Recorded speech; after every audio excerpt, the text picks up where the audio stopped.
আজকে রেসিপি করার জন্য প্রথমে আমি দুটো পেঁয়াজ নিয়েছি। পেঁয়াজগুলোকে একদম স্লাইস করে কেটে নিয়ে তারপরে খুবই ঝিরিঝিরি করে কেটে নেব। রসুনের কোয়াগুলোকেও খুব ঝিরিঝিরি করে কেটে নিলাম। আর কিছুটা লবণের মধ্যে 5-6টা কাঁচা লঙ্কা হাত দিয়ে ভালো করে ডলে নিয়ে তারপরে পেঁয়াজ, রসুন, কাঁচা লঙ্কা একসাথে ভালো করে মেখে নিয়ে দিয়ে দিচ্ছি ধুয়ে রাখা কাচকি মাছ।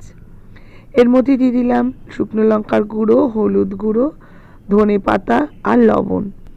লবণটা আগেই দিয়েছি আর দিয়েছি এর সাথে একটু কাঁচা সরষের তেল। ভালো করে মাখিয়ে নিয়ে লাউ পাতার মধ্যে একটু লবণ দিয়ে ঘষে নিয়ে লাউ পাতার যে শিরাটা সেটাকে বাদ দিয়ে দিলাম। বাদ দিয়ে তাহলে নরম হয়ে যাবে। এবার এর উপরের মধ্যে আমি মাছটা দিয়ে এটাকে একদম খামের মতো করে মুড়ে নিয়েছি। এবার কড়াইতে একটু সরষের তেল গরম করে একটা একটা করে লাউ পাতায় মোড়া কাচকি মাছগুলোকে দিয়ে এপিট ওপিট করে লাল করে ভেজে নেব।